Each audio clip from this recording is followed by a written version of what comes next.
A judge mocked the widow's daughter in front of the entire court, certain she was no match for him. Miss Boone, you're a poor child. You have no place in this courtroom. But he never expected her to win the case and stun the entire frontier. The air inside the dust-choked Blackwater courtroom was suffocating. 17-year-old Clementine Boone stood alone at the defense table, fighting to save the ranch her family had struggled to keep. Please don't cry, Mama. We've already lost Papa, but I swear I won't let them take our home too. Judge Thomas Crane watched her with quiet confidence, certain she would fold under the weight of the law.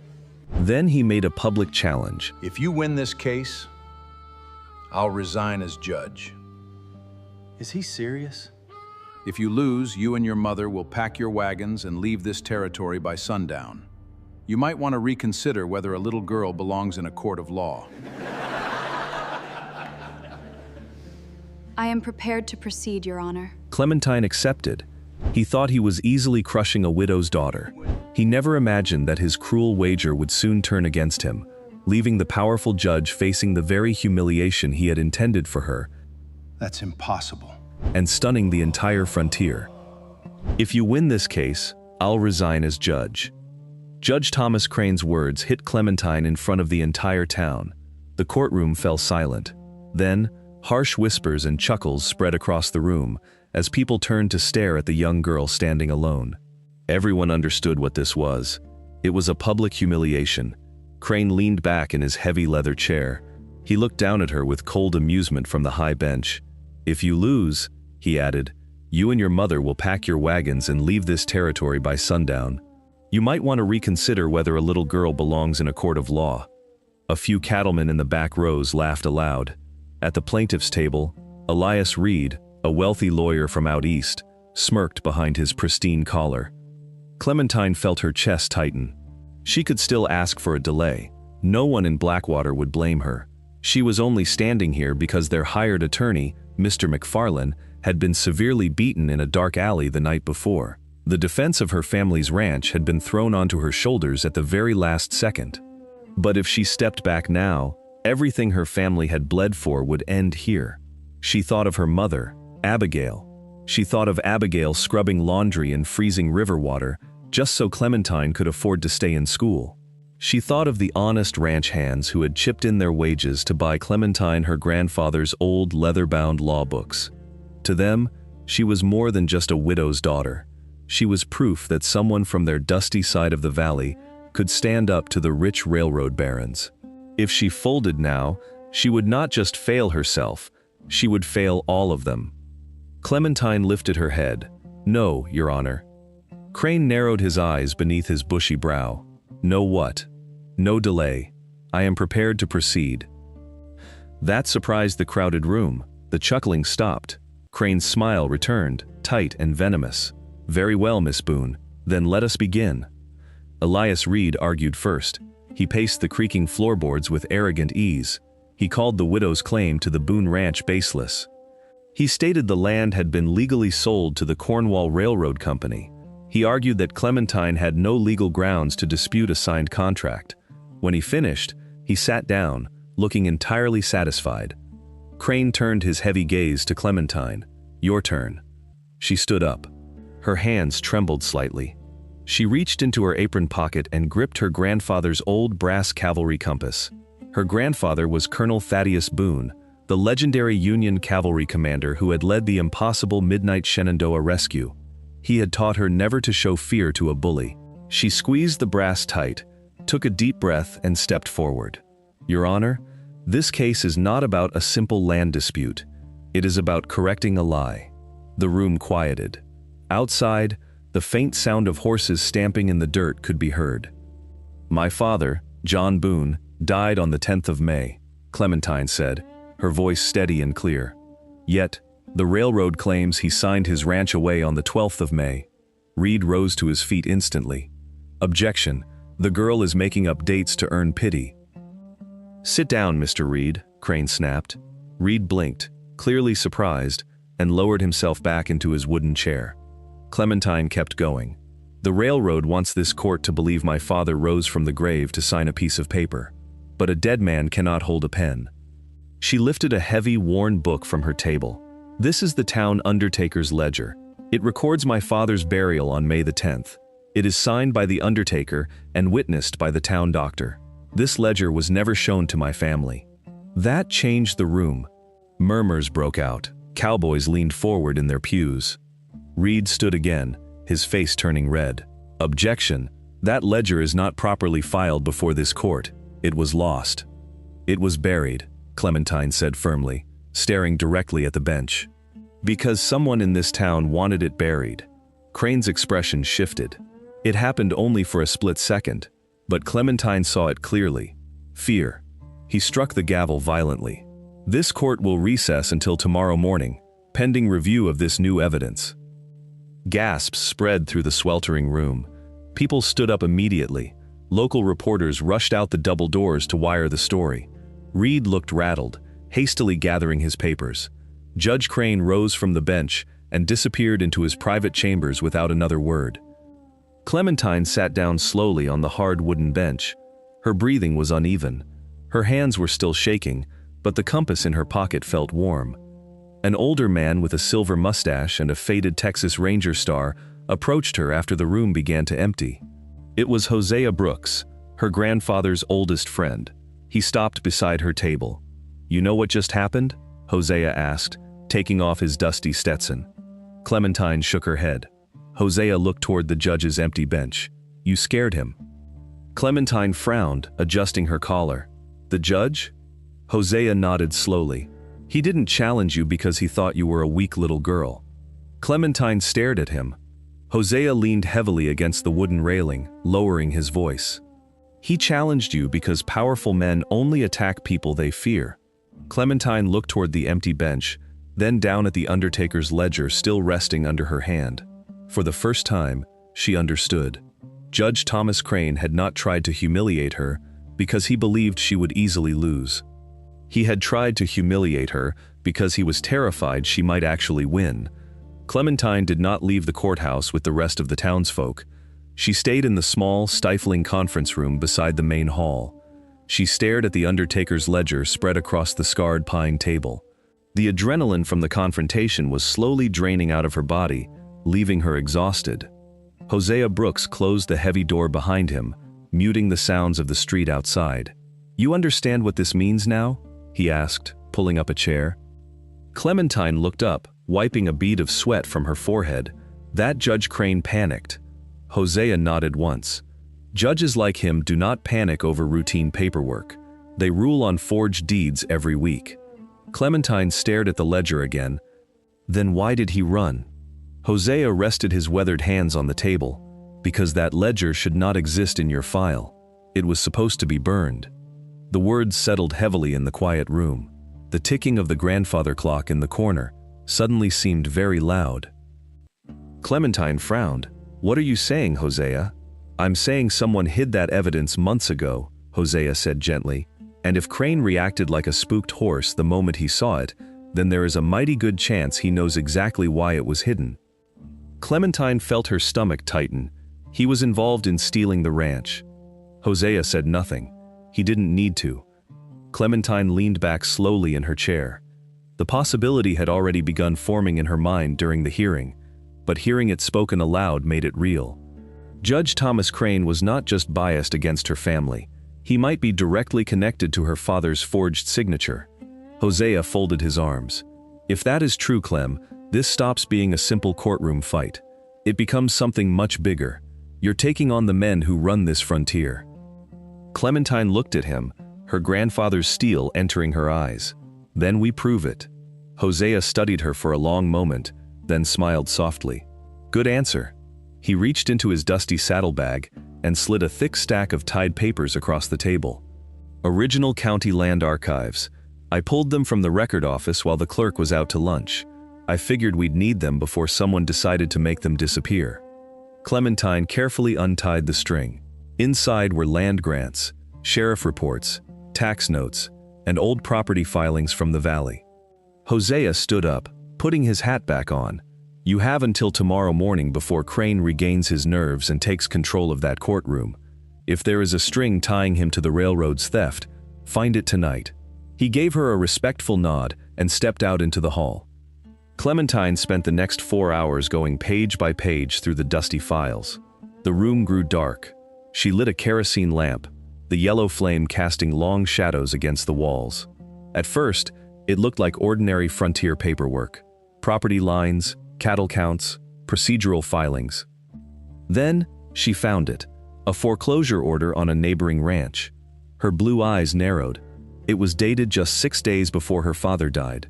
The signature at the bottom read, "Thomas Crane, Chief Attorney for Cornwall Railroads." Clementine froze. Her pulse quickened. Crane had not always been a judge. Before he wore the black robe, he had been the lead lawyer for the very railroad company now trying to steal her land. He had personally signed the orders pushing out local families. She flipped through the next pages faster. Another memo, then another, each bearing his signature, each connecting him deeply to Cornwall's land grabs. Hosea was right. Crane was not simply presiding over this hearing as a neutral judge. He was sitting in judgment over a theft he had likely helped plan. Clementine grabbed the telegraph forms from the desk and ran down the street to the telegraph office. She paid the operator to send a secure message to Hosea at the saloon. "I found everything," her message read. Crane worked for Cornwall. 10 minutes later, Hosea found her outside the office. He looked at the paperwork in her hands and exhaled a long, heavy breath into the cool night air. God help him. The next morning, the Blackwater courthouse was even fuller than the day before. Word had spread through the saloons and boarding houses. People were no longer here to watch a young girl fail. They were here to see what happened next. Judge Crane entered from his chambers with his usual controlled, heavy step, but Clementine saw it immediately. He looked tired. The skin beneath his eyes was dark. He was sharper, more alert. He knew the stakes now. Elias Reed rose as the proceedings began, smoothing his expensive silk vest.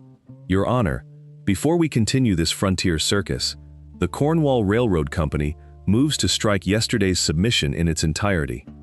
Furthermore, we request sanctions against the defense for introducing improper and prejudicial material." Crane looked down at Clementine. "Response?" She stood up. "The railroad wishes to strike the ledger because they cannot explain it." "Objection," Reed barked. Crane overruled him instantly. He wanted to appear fair to the gallery. Clementine continued, her voice echoing in the wooden hall. "Furthermore, Your Honor, the defense requests the disclosure of all Cornwall Railroad legal personnel involved in the original Boone land acquisition. Specifically, we request to know if any sitting member of this court participated in those decisions." Uncourt. That changed Crane's face just slightly. But everyone in the room saw it. Reed immediately rose. "Objection! Relevance!" Clementine did not look at Reed. She looked only at Crane. "It goes directly to our claim that evidence was deliberately suppressed by men with a vested interest in the railroad's success." Crane's jaw tightened beneath his gray beard. He stared at her for 3 full seconds before answering. "Denied." The room stirred. Cowboys muttered to one another. Clementine spoke again. "Then let the record reflect that this court has denied disclosure of the railroad's legal involvement in suppressing evidence." Crane's eyes narrowed into dark slits. "Noted, Miss Boone." Hosea, seated in the front pew directly behind her, leaned forward slightly. "He's rattled," he whispered. Reed resumed his argument, but his rhythm was off. His arrogant confidence from the previous day had faded. He was no longer simply defending a land claim. He was protecting a secret. The hearing continued for another grueling hour. Every time Clementine pushed toward the railroad's past conduct, Crane shut her down faster than before. Every ruling favored Elias Reed. Every objection from the railroad was sustained. Every attempt Clementine made to broaden the discovery of old deeds was firmly denied. Hosea leaned close during a brief recess while Crane reviewed a document. "He's trying to bleed you out," Hosea said softly. Clementine nodded, wiping dust from her skirt. "I know." "Then stop playing his game." She frowned, looking back at the old ranger. "Meaning?" Hosea's eyes hardened, matching the iron of his badge. "Stop trying to prove his misconduct in theory. Prove his involvement directly." That afternoon, Clementine left the stifling courthouse and walked straight to the county archives. She requested the employee records for the Cornwall Railroad Company from the year her father died. The nervous clerk resisted, citing company privacy. Clementine persisted, slamming a silver dollar on the counter. 2 hours later, she had what she needed: employment rosters, surveying logs, legal assignments. Every single one of them confirmed the exact same truth. Thomas Crane had been the chief legal architect for Cornwall's expansion through the valley. He was not a secondary lawyer.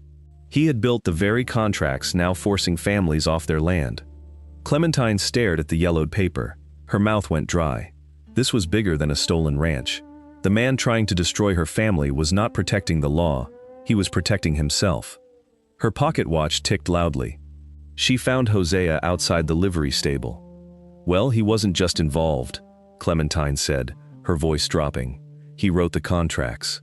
Hosea went quiet, feeding an apple to his horse. "Then that means if your father's deed is proven a forgery, Crane goes down with the railroad." Clementine finished the thought. Yes. That night, Clementine sat alone at the kitchen table of her family's small ranch house. She worked by the light of a single oil lamp until nearly midnight. She organized every record, every foreclosure notice, every surveying log, every signature. Her mother, Abigail, came downstairs, wrapping a woolen shawl around her shoulders. She looked at the papers covering the table. "Clementine," Abigail said softly, "we need to talk." Clementine looked up, rubbing her tired eyes. "I'm almost finished, Mama." Abigail sat down across from her. Her hands were rough from years of labor, but her eyes were kind. "Mr. McFarland sent a message from the doctor's office. He says we should drop the case." Clementine stared at her mother in disbelief. "Drop it? After everything they did to him? He says you are accusing a sitting federal judge of corruption. That brings dangerous men to our door, Clem." Abigail sighed heavily. "He says we should take the small settlement the railroad offered and move on." Clementine stood up. "A man forged Papa's name. They stole our home. And if I go after Crane directly, we might actually win. And if you miss, we lose our lives," Abigail said gently. She reached across the table and took her daughter's hand. "This frontier rewards survival, Clementine. Learn that." Clementine stood alone in the kitchen after her mother went back to bed, furious. Hosea rode up to the house minutes later. He had heard the news from town. He stepped inside, shaking the night chill from his coat. "Your mother wants you to stop." "She's scared," Clementine said, sinking back into her chair. Hosea looked at the files spread before her. "Are you going to stop?" Clementine thought of her father. She thought of the 20 years he had spent breaking his back to turn this rocky soil into a home.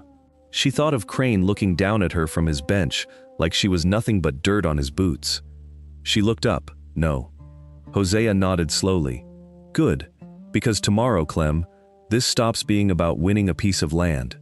She met his weathered eyes. "It becomes about exposing a machine," Hosea said, his voice dropping to a gravelly whisper. "And machines do not go quietly."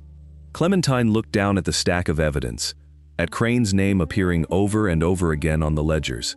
Then she understood the truth fully. The most dangerous man in that courtroom was not Elias Reed. It was the judge. "I need a witness," Clementine said, "someone who was there when Crane forged the deeds."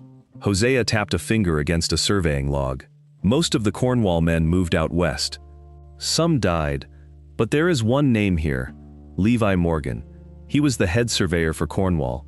He lives out near Ridgeview." "I'm going," Clementine said, grabbing her heavy wool coat.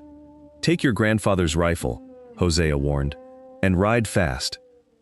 40 minutes later, Clementine stood on the porch of a secluded log cabin in the foothills. The wind howled through the pines. She knocked hard on the heavy door. An older man opened it. He held a lantern in one hand and a revolver in the other. Suspicion was written across his deeply lined face. "Mr. Levi Morgan?" Clementine asked. "Who's asking?" "My name is Clementine Boone. I am defending my father's ranch in court." Morgan's face changed instantly. He tried to slam the door. Clementine drove her boot against the frame, stopping it. "Please," she said quickly, "I only need 5 minutes. I have nothing to say about the Boone Ranch."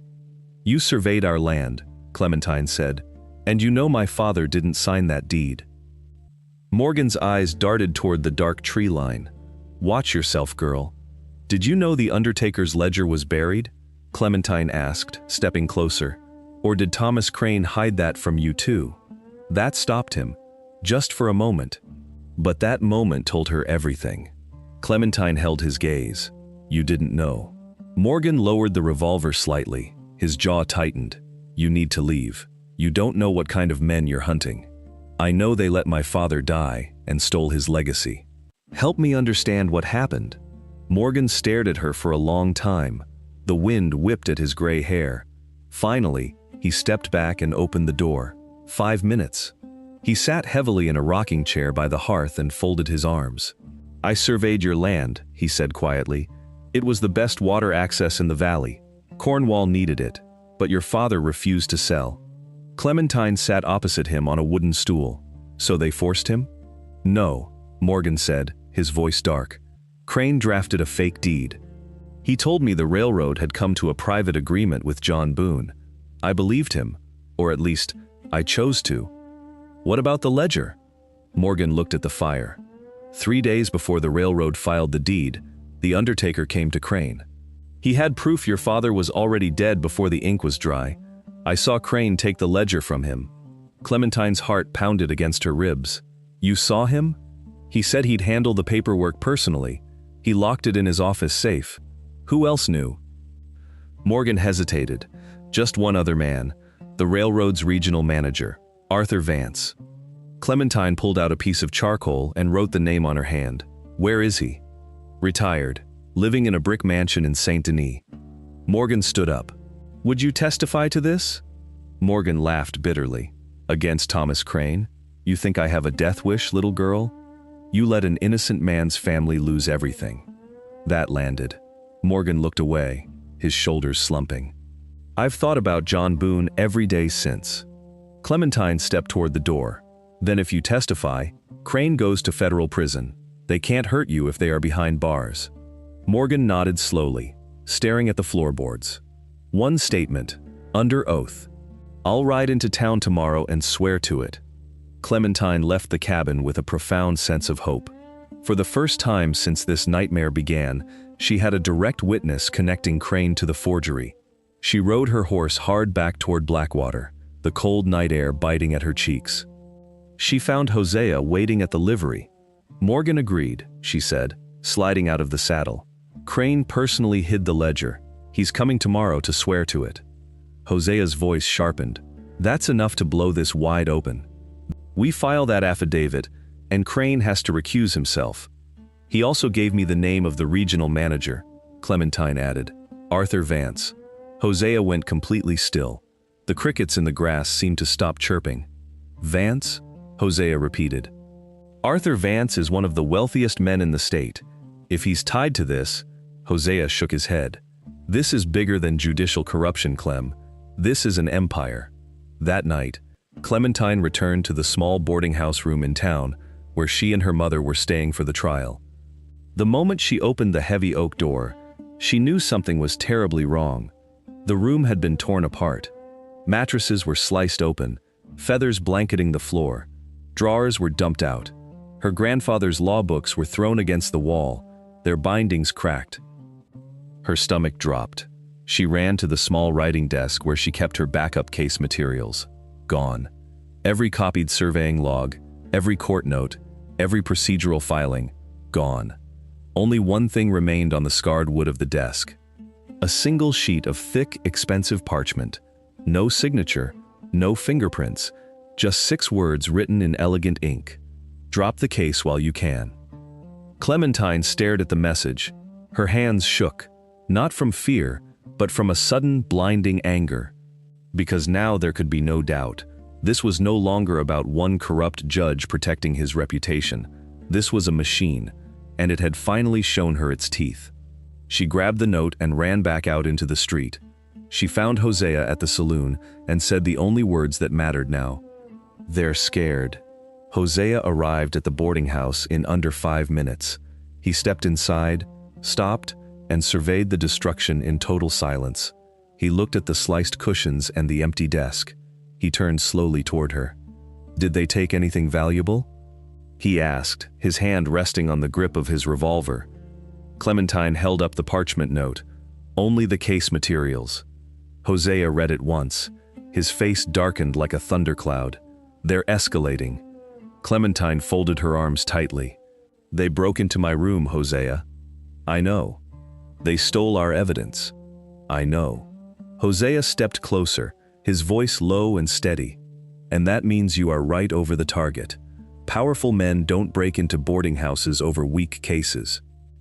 Clementine looked around her ruined room. Her anger had burned straight through her fear. Now this proves a conspiracy. No, Hosea said grimly. It proves desperation, which is useful, but it isn't admissible in a court of law. Clementine exhaled sharply, her breath pluming in the cold room. So what now? Hosea looked at her directly. Now, we stop pretending this is only a legal fight. We lock the doors, we load the rifles, and tomorrow morning, we take the war directly to the judge's bench. Dawn broke over Blackwater, painting the dusty streets in shades of blood orange and pale gold. The air was biting and cold. Clementine and Hosea stood outside the heavy courthouse doors, watching the road leading out toward Ridgeview. They were waiting for Levi Morgan. He was their silver bullet. At 7 o'clock, a horse trotted into town, but Morgan was not alone. He rode flanked by 3 men on horseback. They wore dark dusters and bowler hats, hired guns, Pinkerton men, paid by the Cornwall Railroad. Behind them rolled a polished black carriage. Morgan looked terrified. His face was pale, his shoulders hunched. When he saw Clementine on the courthouse steps, he looked down at his saddle horn. He did not stop. He rode straight past the courthouse and out the other side of town. "Morgan!" Clementine called out, stepping down onto the dirt. "Mr. Morgan, wait." The hired guns steered their horses to block her path. The black carriage rolled to a halt in front of her. The door opened, and a wealthy, impeccably dressed older man stepped out. He leaned heavily on a silver-tipped walking cane.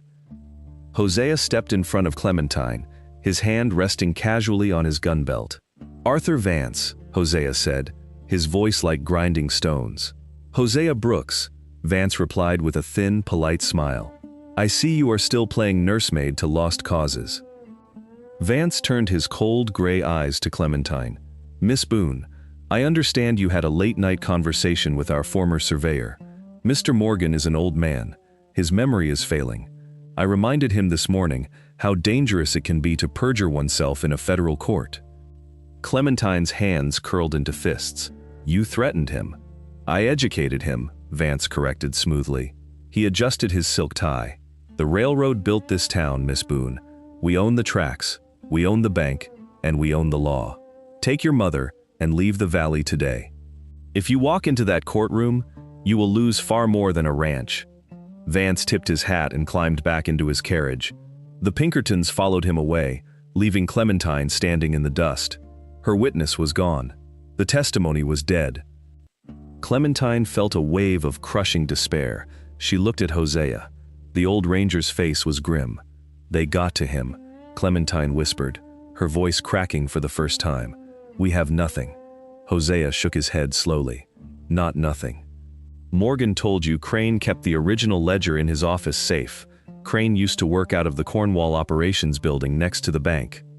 "Crane hasn't worked in that building for 5 years, Clementine said. "Exactly," Hosea replied, his eyes narrowing. "When Crane became a judge, he didn't burn his old files. A corrupt man always keeps insurance. He keeps records on the men he works with, just in case they ever try to betray him. If Crane forged your father's deed on Vance's orders, the proof is still in that old railroad safe." Clementine looked at the Cornwall Operations building down the street. It was heavily guarded. "We can't just walk in." Hosea smiled faintly, a dangerous glint in his eye. "No, but I still wear a silver star, Clem, and a Texas Ranger can requisition private property for a criminal investigation. You just need to distract the guards long enough for me to crack the safe." 10 minutes later, Clementine walked right up to the front doors of the Cornwall Operations building. 2 armed guards stepped in her way. "Building's closed to the public, little lady," one guard grunted. "I am Clementine Boone," she said loudly, making sure her voice carried. I am here to accept Mr. Arthur Vance's settlement offer for my father's ranch. Go fetch him." The guards exchanged a confused look. This was exactly what the bosses wanted. One guard hurried inside to find the manager. The other stepped away from the door to light a cigarette. Around the back of the building, Hosea slipped through an alley window. Clementine stood on the boardwalk, counting the seconds. Her heart hammered against her ribs. If Hosea was caught, he would hang. If she failed, her mother would be homeless. She reached into her pocket and gripped her grandfather's compass. "Hold the line," she thought. "Hold the line." Inside the building, Hosea crept into Crane's old, abandoned office. It smelled of stale tobacco and dust. The heavy iron safe sat in the corner. Hosea knelt beside it. He had spent his youth hunting outlaws. He knew how to listen to the tumblers of a lock. He pressed his ear to the cold iron and slowly spun the dial. Click. Outside, the first guard returned. "Mr. Vance ain't here right now. You'll have to come back." "I will wait in the lobby," Clementine insisted, taking a step forward. The guard put a heavy hand on her shoulder. "I said, come back later." Suddenly, the back alley door banged open. Hosea strolled out, casually dusting off his coat. He walked right past the guards and tipped his hat to Clementine. "Morning, Miss Boone. Beautiful day for a trial." Clementine backed away from the guards and followed Hosea down the street. As soon as they turned the corner, Hosea opened his coat. Tucked into his belt was a thick, black leather book. "Insurance," Hosea said. Clementine opened the book. The pages were filled with Thomas Crane's meticulous handwriting. It was a master ledger. Names, dates, bribes, payoffs, and forged deeds. And there, on page 42, was the entry for the Boone Ranch. May 12th, forged signature per A. Vance, ledger buried. Clementine stared at the ink. Her breath hitched. "We have him." Hosea loaded his revolver with a loud, metallic click. "Then let's go hang a judge." Courtroom 7B was suffocatingly hot. The gallery was packed shoulder to shoulder with ranchers, townsfolk, and railroad men. Whispers filled the room like a swarm of locusts. Judge Thomas Crane entered from his chambers. He looked incredibly pleased. He had spoken with Vance. He knew Levi Morgan had fled. He knew the young, foolish girl standing at the defense table had absolutely nothing left to fight with. The bailiff called the room to order. Crane sat down heavily in his leather chair. "Proceed," Crane said, a cruel smile touching his lips. Elias Reed stood up instantly. "Your Honor, seeing as the defense has failed to produce a single credible witness, the Cornwall Railroad moves for immediate dismissal of this case. We request the court formally recognize the Boone deed as valid." Crane looked down at Clementine. The entire town watched her. "Miss Boone," Crane said, his voice dripping with fake sympathy, "it appears you are out of options. For the sake of the court's time, do you concede?" Clementine stood up. She did not tremble. She did not look away. She picked up the thick, black leather book and stepped out from behind the defense table. "I concede nothing, Your Honor." Reed scoffed. "Objection! The girl is wasting time." "Overruled, Mr. Reed," Crane said lazily. "Let the child speak her final piece." Clementine walked to the center of the room. "The plaintiff claims my father signed his land away. The plaintiff claims the original undertaker's ledger was lost. But the truth is, this court is not a place of justice. It is a place of business." Crane's smile vanished. "Watch your tongue, girl." Clementine raised her voice so everyone in the gallery could hear. "Before you were a judge, Thomas Crane, you were the chief architect for the Cornwall Railroad, and you did not leave that job behind when you put on that black robe." Crane gripped his gavel. "One more word and I will hold you in contempt." Clementine slammed the black leather book onto the plaintiff's table, right in front of Elias Reed. "I submit into evidence the private financial ledger of Judge Thomas Crane." The courtroom froze. Crane's face drained of all color. He half rose from his chair. "Where did you get that?" His voice cracked. It was not anger. It was sheer, unadulterated terror. Clementine pointed directly at him. "This ledger documents over 30 forged land deeds in this valley. It documents bribes paid by Arthur Vance, and it explicitly documents the forgery of John Boone's signature, ordered by the railroad and executed by you." The room exploded. Cowboys shouted. Ranchers who had lost their land stood up in fury. Reed scrambled backward, away from the book, as if it were a rattlesnake. Crane slammed his gavel furiously. Order! Order! I demand this court be cleared. Bailiff, arrest that girl. Nobody touch her. Hosea Brooks roared, stepping through the swinging doors at the back of the room. He walked down the center aisle, his Texas Ranger star pinned proudly to his chest, his hand resting on his gun. Behind Hosea walked 3 men. One of them wore the dark suit and silver badge of a United States federal marshal. Hosea had wired the Capitol the night before. The marshal had arrived on the morning train. The marshal stepped past Clementine and looked up at the bench. Judge Crane, you are ordered to step down immediately, pending a federal review of judicial misconduct. Crane remained frozen. He looked at the gallery. He looked at the angry faces of the men and women he had cheated for years. Then, he looked at Clementine. You little fool, Crane spat, his voice trembling. You think you can tear down the railroad? They will crush you. Clementine met his eyes, cold and steady. If I win this case, you said you would resign. She took a step closer to the bench. Resign. Crane collapsed back into his chair. He had no power left. His secrets were bared to the world. The federal marshal walked up the wooden steps, pulled Crane from his seat, and locked heavy iron cuffs around his wrists. For the first time in 10 years, Thomas Crane was dragged out of his own courtroom. The room erupted into deafening cheers. Hats were thrown into the air. Elias Reed frantically packed his briefcase and practically sprinted for the back door. Clementine stood in the center of the chaos. She looked down at her hands. They were finally still. The Blackwater sun was warm on Clementine's face as she walked out of the courthouse. The dust was settling in the street. Her mother, Abigail, was waiting by their wagon. Tears streamed down Abigail's weathered face. She ran forward and pulled Clementine into a fierce, tight embrace. We're keeping it, Clementine whispered into her mother's shoulder. We're keeping the ranch, Mama, Abigail sobbed, holding her daughter close. Your papa would be so incredibly proud of you, Clem, so proud. Hosea walked out of the double doors, leaning on the wooden railing. He lit a cigar and smiled around the smoke. Federal Marshal says Arthur Vance is next. The whole Cornwall operation in this valley is being suspended. Half the town is getting their deeds back. Clementine pulled away from her mother and looked at the old ranger. Thank you, Hosea. Don't thank me, kid, Hosea chuckled, tipping his hat. I just opened a safe. You're the one who stared down the devil and didn't blink. Clementine reached into her apron pocket and pulled out her grandfather's brass cavalry compass.